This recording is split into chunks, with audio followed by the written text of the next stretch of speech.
In my previous video, I discussed a variety of definitions for the word heteronormativity, as well as some primary examples of how we experience this phenomenon on a day-to-day basis. To name a few, sex education, representation in media, and U.S. policy are all reflective of what it is like to live in such a heteronormative world. So let's review what this word means. When trying to find a definition that encapsulated this term in a more current, advanced way, I found that the Queer Dictionary did an excellent job at conceptualizing all the ideas that this word encompasses.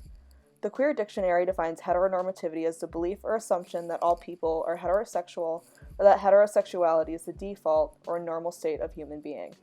It tends to complement and accompany concepts like cisnormativity, gender binarism, and gender essentialism. A heteronormative society operates on the assumption that heterosexuality and specific gender features are the human default. These assumptions can be hurtful because they are stigmatizing and marginalizing, making people who are LGBT+ feel like they are perceived as deviant or unnatural. Heteronormativity subconsciously influences the way we think every individual should behave and present themselves, intersecting with the ways we think about sexualities, gender, and race. In the last video, I brought up how Michael Warner popularized this term in the text Fear of a Queer Planet, and how he pulls from queer theory to criticize the assumed white cis monogamous heterosexual relationship.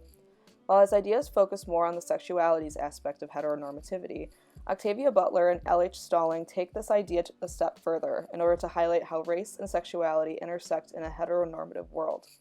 Butler's text Fledgling criticizes the typical white heteronormative relationship one might expect or assume, and instead focuses on an interracial, polygamous relationship with main character Shori and her symbionts. The aspect of Shori's identity and ability, her race, gender, and memory loss, that would often be seen as a disadvantage, in reality are found to be her greatest strengths throughout this book, complicating the ways in which we view heteronormative strengths in our society. In this animated TED Talk provided by TED-Ed, Ayanna Jameson and Moya Bailey emphasize why Butler's texts are so important. Much science fiction features white male heroes who blast aliens or become saviors of brown people. Butler wanted to write diverse characters for diverse audiences. She brought nuance and depth to the representation of their experiences. For Butler, imagination was not only for planting the seeds of science fiction, but also a strategy for surviving an unjust world on one's own terms.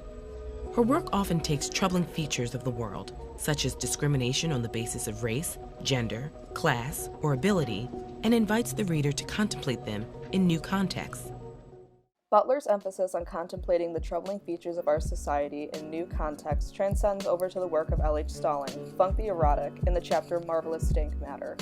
Stalling uses Fledgling as the basis for her argument of rejecting Western ideals of sexuality that are hyper-masculinized and promote a capitalist patriarchy where black pleasure is rarely acknowledged nor promoted. She delves deeper into this rejection of heteronormative values by describing, "I use black women's consideration of funk, affection, and intimacy in popular fiction to theorize non-monogamy outside of human being.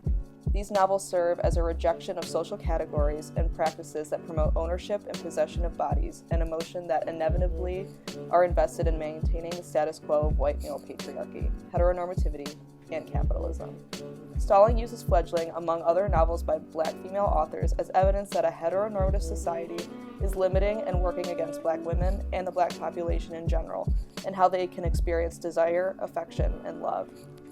The plot of Fledgling and this specific quote work together in order to conceptualize how heteronormativity has multiple intersections in gender, race, and sexual orientations.